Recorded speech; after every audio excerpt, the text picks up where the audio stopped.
So I was in a team-wide meeting just last week. One of those mandatory mental health and well-being sessions. You know the kind, right?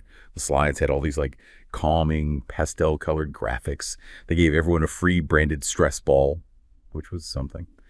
And the presenter kept going on about bringing your whole self to work and valuing psychological safety. Then the manager wraps it up, reminds everyone about the new open door policy for burnout.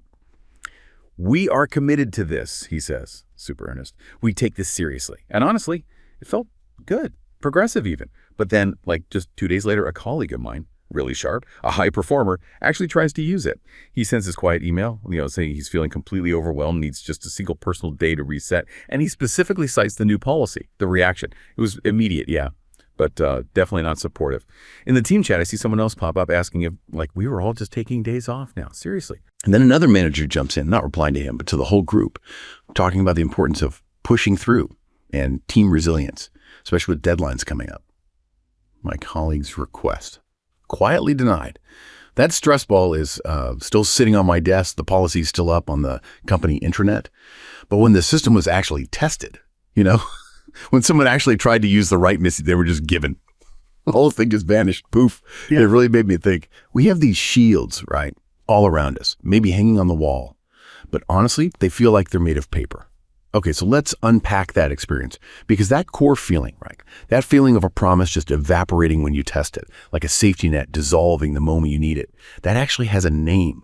And it's a really critical concept for understanding why organizations sometimes fail their own people.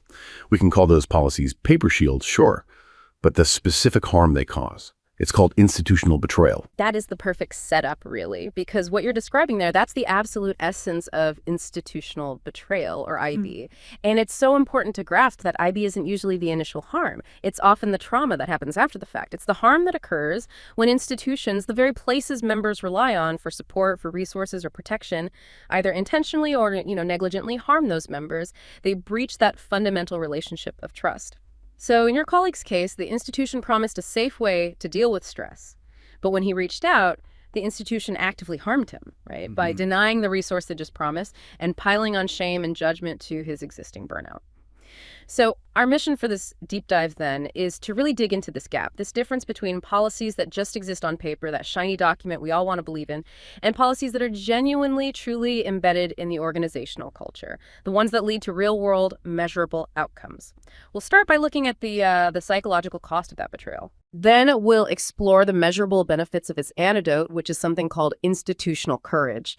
And finally, we'll get into how researchers are now using pretty rigorous program evaluation methods to measure actual policy impact, not just checking boxes for compliance, moving beyond those paper shields entirely. Yeah, I definitely want to focus on that psychological impact first. Yeah. Because the research on institutional betrayal, it seems like it really sprang from a pretty tough context, didn't it? Looking at organizational harm, especially around things like workplace misconduct, like sexual harassment. That's where the institution's failure to protect its own people becomes just devastatingly clear. Absolutely. Yeah, the theory was originally developed mostly by looking at university settings and military contexts, places with really strong power dynamics. But it's since been applied much more widely, definitely to the workplace, and it confirms that this is, universally pervasive. And these findings, they're not marginal cases. They show institutional betrayal is actually frighteningly common. Some studies looking across different types of organizations found incidence rates for IB ranging pretty significantly, often somewhere between 35% and maybe even 66% of the people surveyed. That means a huge chunk of employees have felt let down or even actively harmed by the institution they work for. Wow. And I guess if you zoom in on those really high trauma situations, the numbers must be even more stark. Oh, they are. The research gives us this staggering data point when looking specifically at employees who've experienced sexual harassment at work. Now, this is a situation where they were already victims of a significant trauma, right? And they were relying on the institution for safety, for justice. Well, nearly 55% of those victims also experienced a subsequent institutional betrayal. Wait, hold on. 55%? Yes. It means for more than half of these individuals, the moment they sought support, the system that was supposed to protect them failed them. Or maybe it covered up the incident, or in some cases actively punished them for even reporting it. I need to pause on that statistic. That means the initial trauma, the harassment itself, is effectively doubled. The employee isn't just dealing with the original abuse, but then that implicit contract they have with their employer, the promise of a safe, fair workplace, is just shattered. What's the psychological toll of that secondary betrayal? It's immense, truly immense. And crucially, it hits every level of an employee's connection to their job and their health. Research has definitively linked institutional betrayal to some really severe negative organizational outcomes.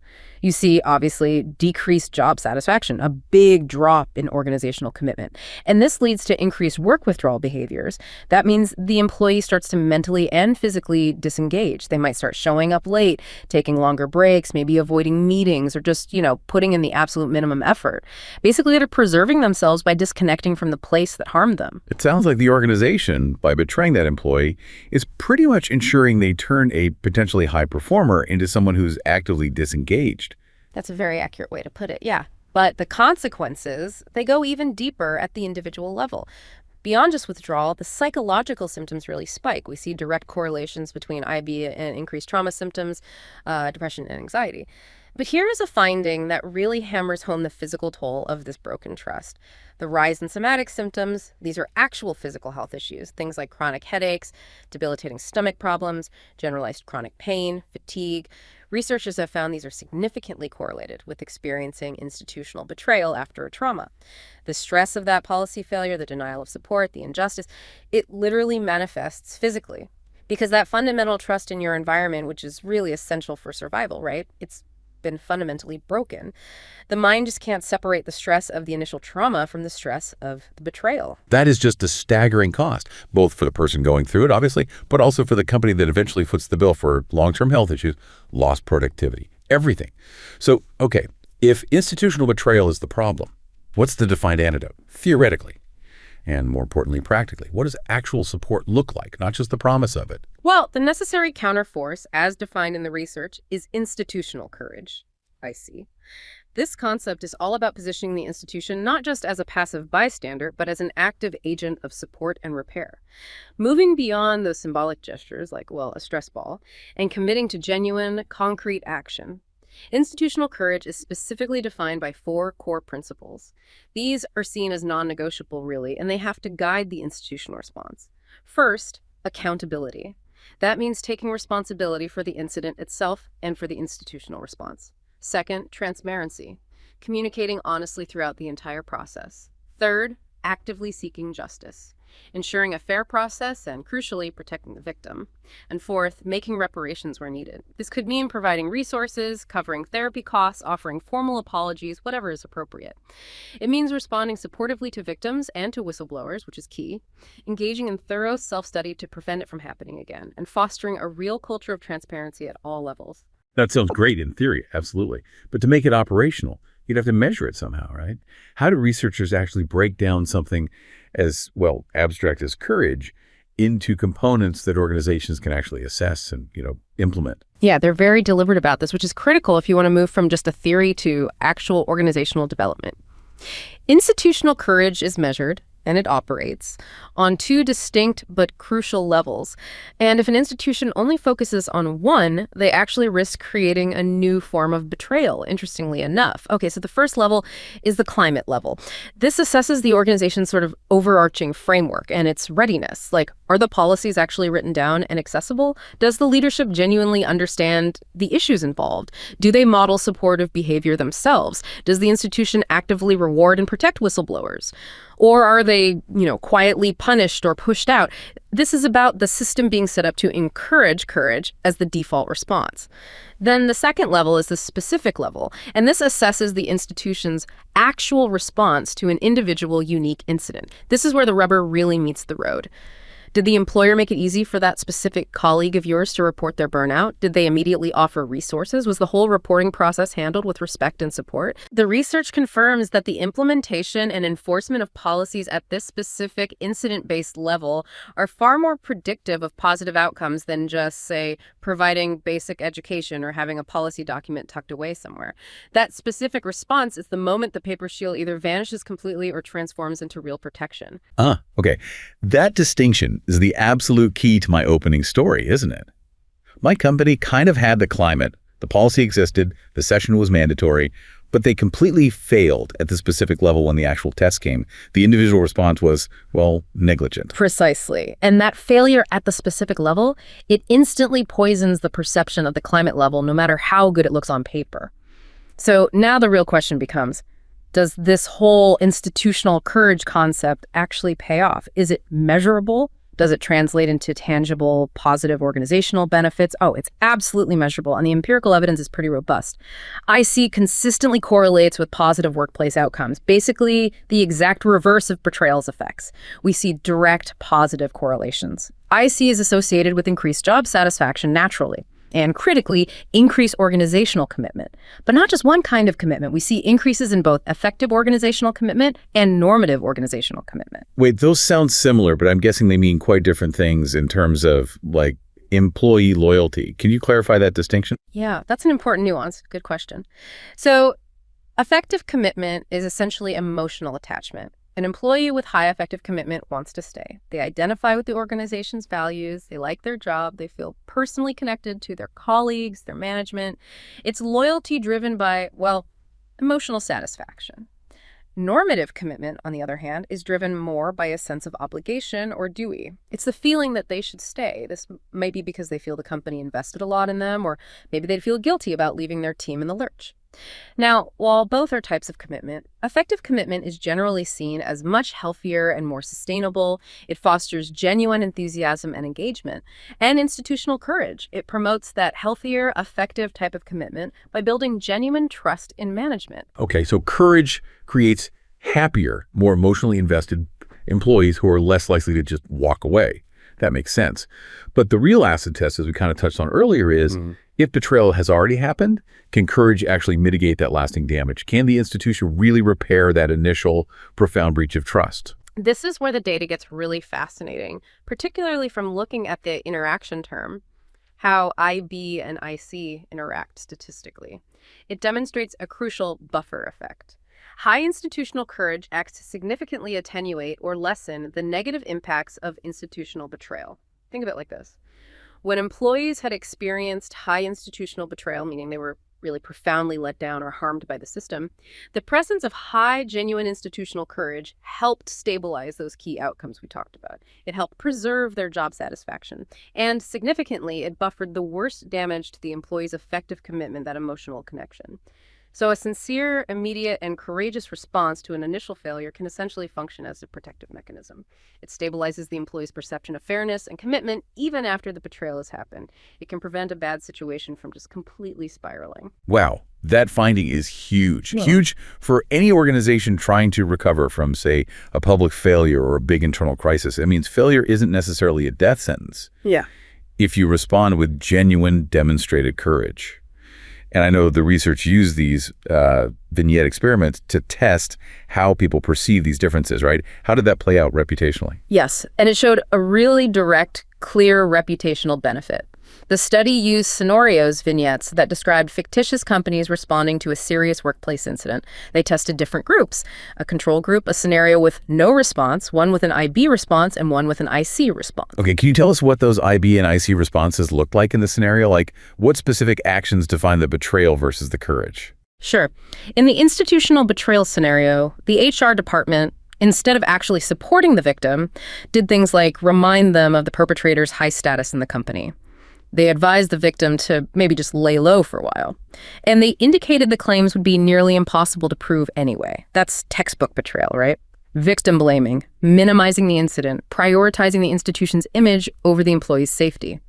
Now, conversely, the institutional courage scenario involved the company doing things like launching an immediate, impartial investigation, informing the employee of all their rights, guaranteeing protection from any retaliation, and offering immediate, free, third-party counseling. Very different approach. And the results. How did people rate the companies based on those responses? Oh, the difference was night and day.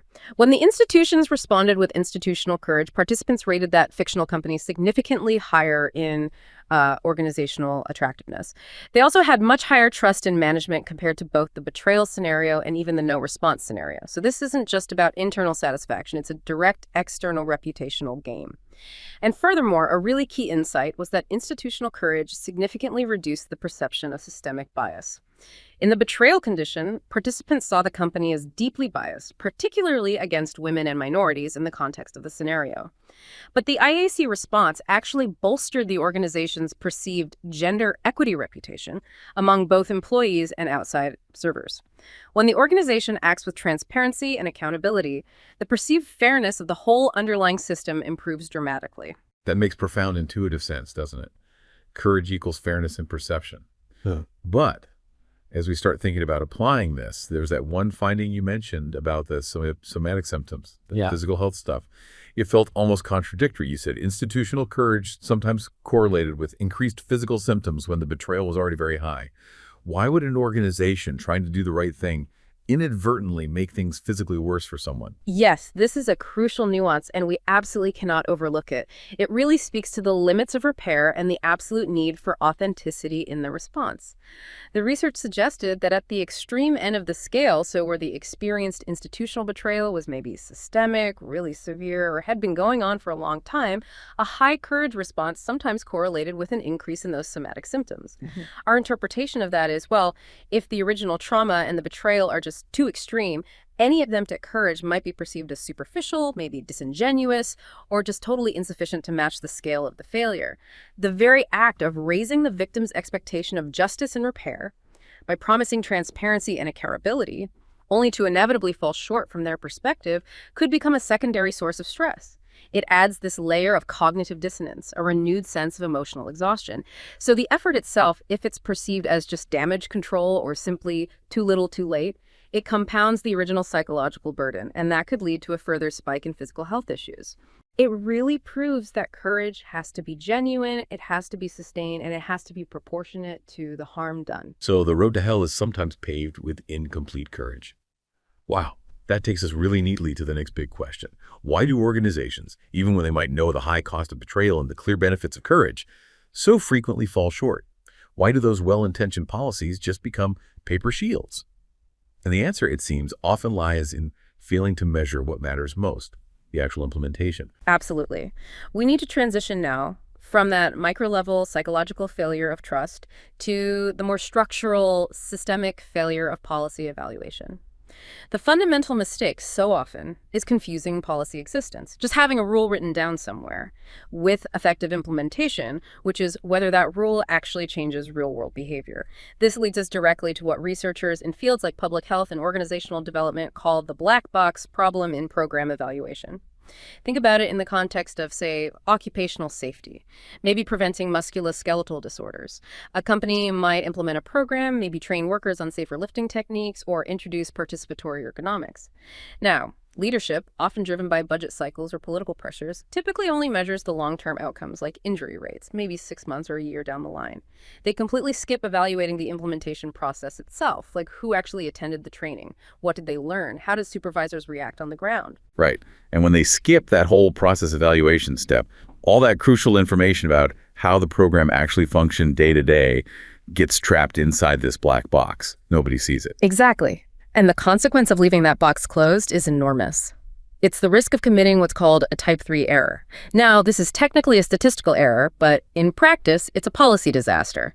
A type 3 error is the mistake of falsely concluding that a program was ineffective, that the core idea, the theory behind it, was flawed, when in reality the program failed because it was implemented incorrectly, or maybe not even implemented at all.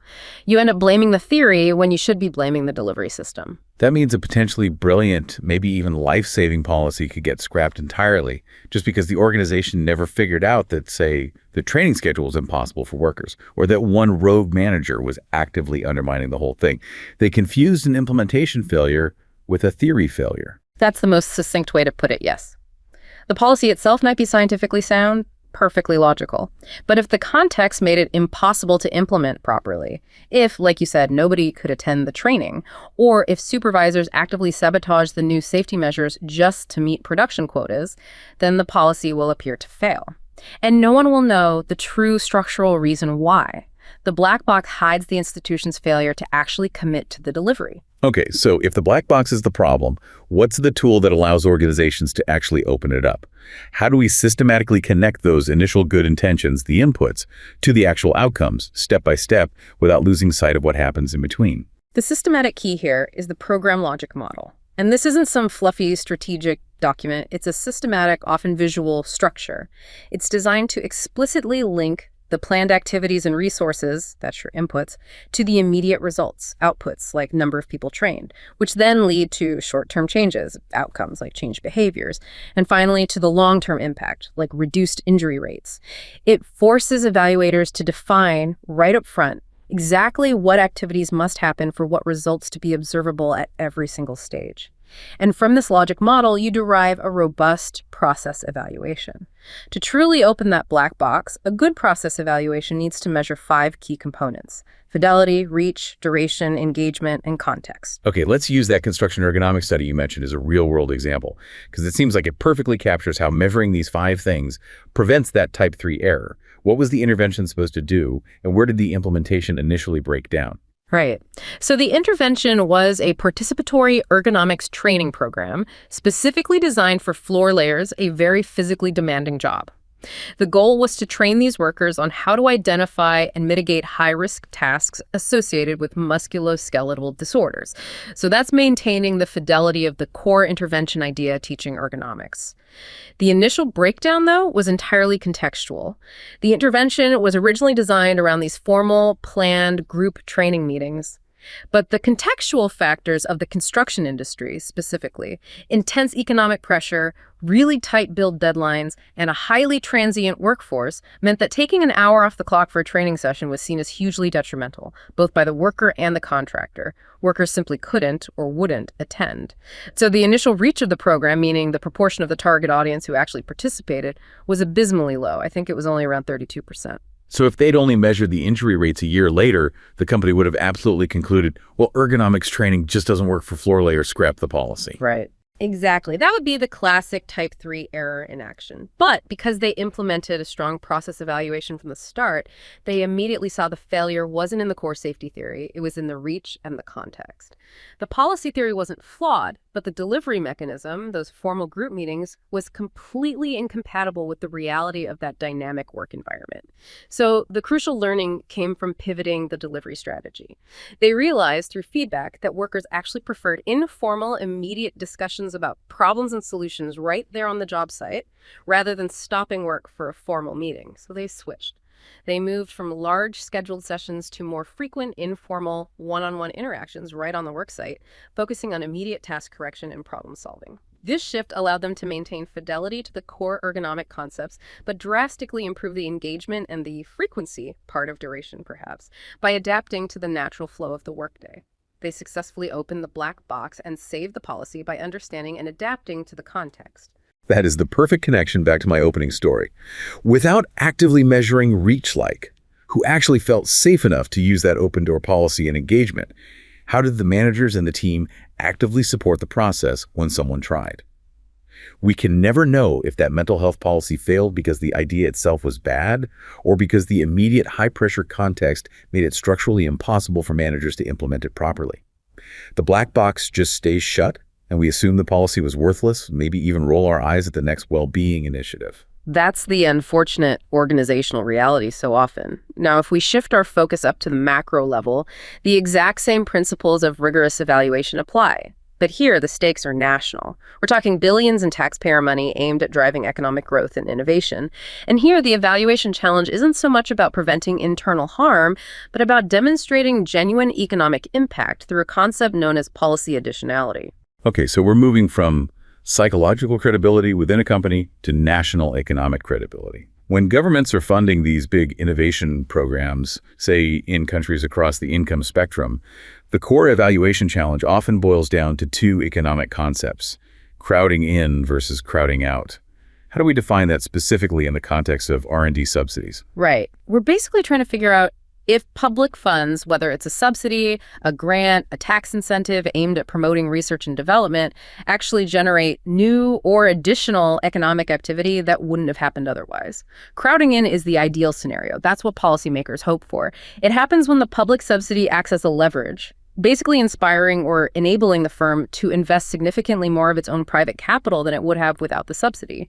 Maybe the subsidy allowed them to hire 2 extra engineers they couldn't afford before, or maybe take a high-risk R&D path they couldn't justify purely on their own books. It creates this multiplier effect where, say, $1 public money generates maybe $1.50 or $2 of total new R&D investment. Okay, makes sense. And crowding out, that sounds like the opposite. Crowding out is essentially the zero additionality scenario. It's the dud.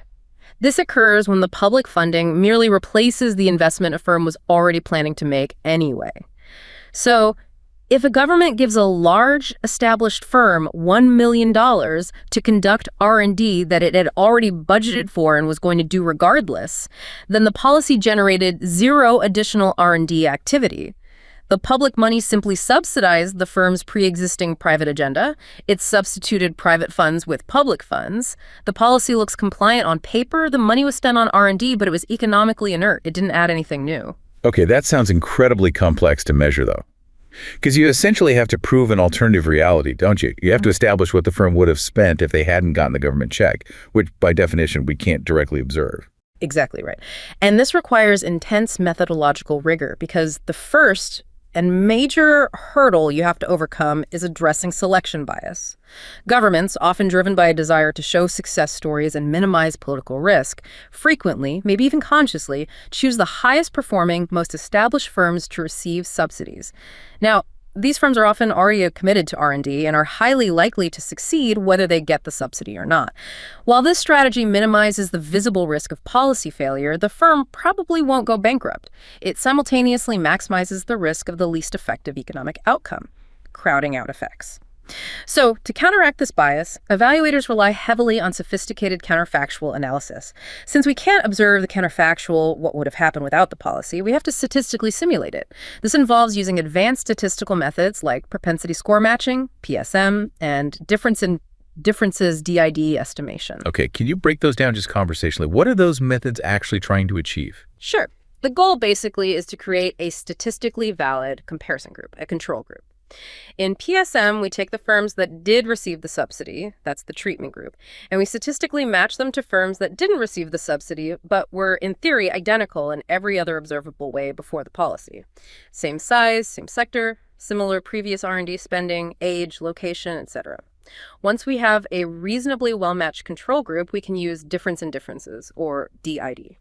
This compares the change in R&D spending before and after the subsidy for both the group that got the money and the matched control group that didn't. By isolating the policy's impact this way, looking at the difference in the differences, we can get a much more accurate estimate of the true additionality, separate from just existing trends or the fact that good firms tend to do well anyway. It's really the only robust way to open the black box of policy effectiveness at that national economic level. And the evidence gathered using these rigorous methods, especially looking across various middle-income countries, places like Brazil, Colombia, Turkey have been studied quite a bit. It suggests that, yes, public funds do often lead to crowding in, but, and this is a big but, the success is highly conditional. Okay, so the money can work, but only if the foundations are already solid. What are those crucial framework conditions, the elements that have to be structurally in place beyond just writing the check to determine whether an innovation policy is genuinely effective or just fizzles out? Yeah, the research consistently highlights 3 specific preconditions that really need to be met for a subsidy to achieve its full potential additionality. First, and perhaps most obviously, is innovation skills. This is paramount. Adequate human capital is a major precondition for policy uptake and effectiveness. If a firm receives a big R&D grant, but it lacks the internal capacity, the skilled engineers, the experienced technicians, and critically, people with actual innovation management skills to effectively absorb and utilize that funding, the subsidy will likely be misallocated or simply wasted. The money has to be matched by the firm's capacity to translate research funding into tangible new products or processes. A lack of this human capital acts as a major bottleneck. And it links education and labor policy directly to the success or failure of innovation funding, which is important. Right. So funding R&D without also investing in the people needed to actually execute the R&D is almost a guaranteed path to crowding out, or at least very low additionality. Makes sense. What's the second critical condition? The second is market competition. This is a really fascinating driver, actually. Subsidies tend to have significantly larger positive impacts on R&D investment. They yield greater additionality when the firms receiving them operate in highly competitive markets. Competition seems to act as the necessary external pressure. If a firm is in a kind of comfortable, non-competitive, maybe oligopolistic market, the subsidy might just be used for marginal improvements or maybe even just boost shareholder dividends. But if that firm is constantly fighting to survive against fierce rivals, the subsidy is much more likely to be leveraged aggressively to genuinely innovate and gain a critical market edge. High competition appears to drive the best, most dynamic use of public funds, forcing the firm to crowd in extra private investment just to keep up or get ahead. That's a key structural insight. The policy works best when the underlying market mechanism is already kind of brutal. Okay, what about the third condition? The third is policy complementarity. This really stresses that individual policies rarely achieve their maximum potential if they operate in isolation. The analysis consistently shows that combining supply-side support, like the R&D funding that helps create new products, with demand-side interventions, yields demonstrably larger additionality effects. A key example here is public procurement of innovation, PPI. Okay, explain that concept, procurement of innovation. How does that work? So PPI is basically the government acting as a major sophisticated lead customer. The government actively seeks to buy innovative solutions to meet public sector needs, using its significant purchasing power to stimulate market development for those innovations. When the government pairs an R&D subsidy, that's the supply side push, with a credible commitment to purchase the resulting innovation if it meets certain criteria, that's the demand side pull, it dramatically reduces the market risk for the innovating firm. This complementary approach provides both the financial capacity to innovate and a guaranteed market reward, magnifying the overall impact far beyond what either the subsidy or the procurement policy could likely achieve alone. It's really striking how often we seem to circle back to the same kind of flaw, whether we're talking at the corporate level or the national level. The policy design irony here is just palpable, isn't it? Governments instinctively try to minimize visible failure, and that very strategy seems to undermine the policy's core effectiveness. It's the ultimate bureaucratic safety mechanism in a way. By biasing the selection process towards those established, large, already high-performing firms, governments reduce the immediate visible risk of the firm failing spectacularly or misusing the funds. That's politically safe, right? No embarrassing headlines. But by doing exactly that, they significantly increase the likelihood of the least effective economic outcome. Massive crowding out. They prioritize minimizing their own political exposure over maximizing true economic leverage. And the result is often a safe-looking policy that generates minimal real additionality. The national policy becomes another kind of paper shield one that protects the government's image but fails to stimulate the new growth it was intended to create. Which brings us perfectly full circle, doesn't it? Whether we're talking about a corporate HR department promising psychological safety with a, pastel-colored slide deck, or a national ministry allocating innovation grants trying to move the dial on economic growth, the policy is ultimately only as good as its implementation, its measurement, and the genuine courage embedded in the institutional response. Precisely. Moving beyond those ubiquitous paper shields requires really two coordinated efforts: a fundamental shift in mindset and a corresponding shift in methodology. At the micro level, that manager responding to an employee's crisis, it demands genuine institutional courage. That means real accountability, transparency, and an active commitment to seeking justice and making reparations where needed. That courage can buffer the devastating psychological and physical harms of betrayal, and it's the only way to genuinely rebuild trust. And then, at the macro level, the government evaluating a multi-billion-dollar subsidy program, it requires rigorous program evaluation and a profound, nuanced understanding of context. That means systematically opening that black box through tools like program logic models and sophisticated counterfactual analysis. We need to accurately diagnose whether a policy failure is due to a flaw in the underlying theory or, as is often the case, a fatal breakdown in delivery, implementation, and those crucial framework conditions being absent. Ultimately, policies need to be designed, delivered, and measured in a way that truly honors the trust that people place in the institutions creating them. The goal has to be ensuring those policies are living, breathing commitments that actually change behavior and outcomes, not just reassuring, but ultimately fragile paper shields.